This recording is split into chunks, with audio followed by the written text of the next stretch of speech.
السلام عليكم ورحمة الله وبركاته. ميل كستا كجوجتا dunida waa mar kale iyo barnaamijyadeena caafimaadka oo ka daawataan kanaalka caafimaadka ee Daryeel Caafimaad. Mowduuceena ayaa waxa uu ku saabsan yahay waxa loo yaqaan laab dilaaca, laab ololka ama laab jeexa. Marka laga hadlayo laab olol ama laab jeex, inta badan waa xaalad guud taasoo inta badan ay ka abuuranto ama ay sababto waxa loo yaqaan ICD marka ku jirta caloosha. Xaaladan ayaa sidoo kale waxa ay sababtaa in waxyaabaha caloosha ku jiray ay marka caloosha ka soo baxaan iyagoo marka dib ugu noqonaya hunguriga ama dhuunta marka cuntadu ay soo marto iyo biyuhu. Inta badan xaaladani marka ay sida tahay maadaama ay si ay soo baxayso waxay abuurtaa inuu qofku dareemo gubasho ama uu xanuun ka dareemo qaybta hoose ee marka laabta ama waxa loo yaqaan chestiga. xaaladan marka hadii ay sii jirto oo salahaan kala qaato 2 isbuuc iyo marka wax ka badan waxa loo yaqaan chest laab ololka waxa la dareemaa sidoo sheegnay marka calooshu ay soo celiso marka wixii ku jiray iyadoo marka dib ugu noqonaysa dhuuntii marka ka soo qaaday cuntada afka markaana soo gaarsiisay caloosha. laab ololku wuxuu noqon karaa xaalad marka ka turjumaysa waxa loo yaqaan GERD ama waxa loo yaqaan gastroesophageal reflux disease. xaaladda marka la eego adduunka ama qiimeynta marka lagu sameeyo baaritaano la sameeyay waxa ku dhacda tusaale ahaan oo kale maalin kasta in ku dhow 15 milyan oo ruux ayaa la sheegay inay booqdaan goobaha caafimaadka markaas iyagoo ka cabanaya waxa loo yaqaan laab olol ama laab dilaac ama laab jeex. haddaba maxaa sababa laab olol ama laab dilaac ama laab jeexa?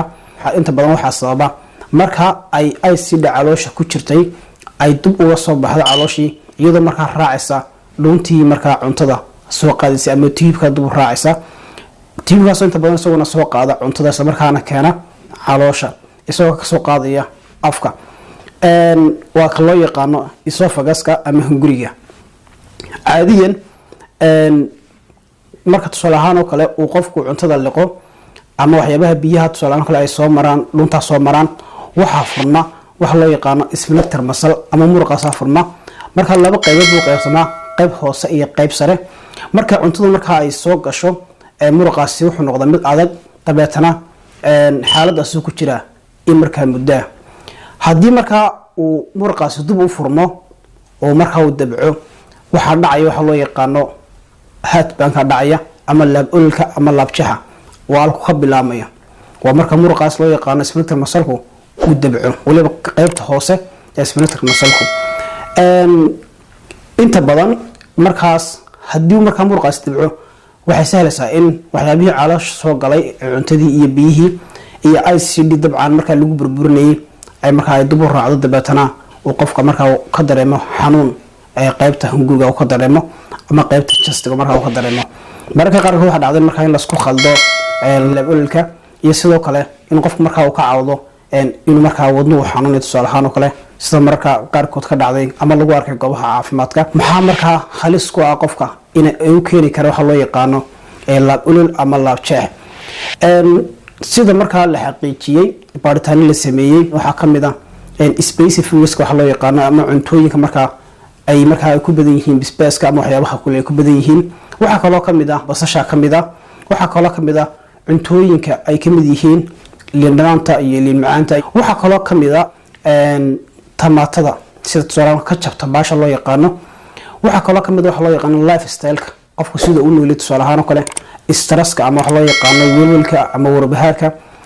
hadii marka qofku yahay qof sigaar caba marka iyaduna way keeni kartaa chocolate-kana sidoo kale dabcan alcohol keeni kartaa fizz drinks oo loo yaqaan kookaha iyo 7am iyo marka waxyaabaha la midka iyaguna way keeni karaan.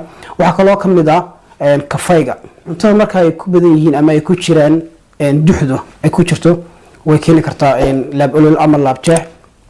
hadii qofku marka uu yahay qof marka miisaankiisu uu sareeyo ama marka uu badan yahayna waa uu keeni karaa. haweeneyda uurka leh calaamadaha lagu garto laab ololka ama laab jeexa calaamadaha waxa kamid ah inuu qofku uu jirkiisa ka dareemo diirimaad mararka qaarkood inuu kuleel noqdo mararka qaarkood inuu qofkaas ka dareemo gubasho laabta dhuunta sidoo kale ama cunaha kale inuu ka dareemo gubasho taas oo ay ugu wacan tahay ICD ka imanaysa caloosha dibshiidkii oo xumaada. mararka qaarkood qofku wuxuu dareemaa ama afkiisa ka dareemaa qadhaadh buu ka dareemaa, acid buu ka dareemaa. Waxaa kaloo uu dareemaa qofkaasi in xaaladda xanuun ee haysa ay markaa kasii dareyso. Markuu foorarsado, markuu dhabarka u jifo tusaalahaan oo kale, wuxuu dareemaa in culays badan uu ka saaran yahay laabta ama chest uu ka saaran yahay. Labada xilli markaa qofku uu soo foorarsado ama hawl qabto ama markaa isagoo siiskiisa uu soo foorarsado ama tusaalahaan oo kale qofku dhabarka u jife, labada xilli buu dareemaa. Sidoo kale calaamadaha waxaa kamid ah qofku ay ku adkaato in markaa uu xalliqo.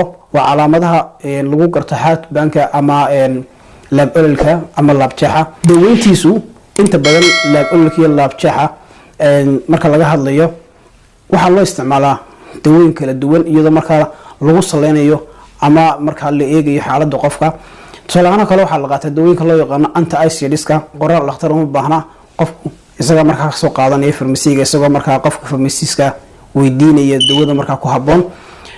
waxaa kaloo kamid ah dawooyinka loo yaqaano BBI-ga oo iyaguna sidoo kale haddii xaaladiisu ay dhaafto dawooyinka anti-acidka iyadana loo qorayo qofkaas haddii markaa aanay kuwaas markaa waxba qabanayn.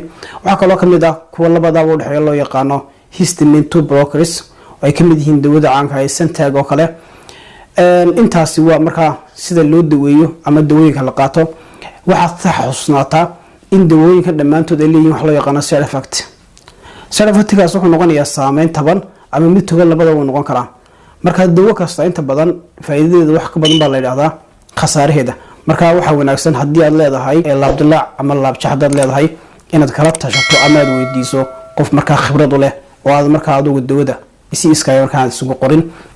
ugu dambeyntii marka laga hadlayo laab ololka ama laab jeexa sideeba looga hortagi karaa? qofku inuu bedelo cuntadiisa. tusaalahaan kale haddii ay tahay oo ahayd marka hore cuntada bisbaaska ama waxyaabaha ku badan yihiin, waxyaabaha markaa ay kamid yihiin fatiska ama duxda ay ku badan tahay, sidoo kale waa inuu qofkaasi u xadidaa. waxaa kaloo kamid ah inuu qofkaasi u ka digtoonaado ama aanu markaa sameynin waxa loo yaqaano inuu dhabarka u seexdo.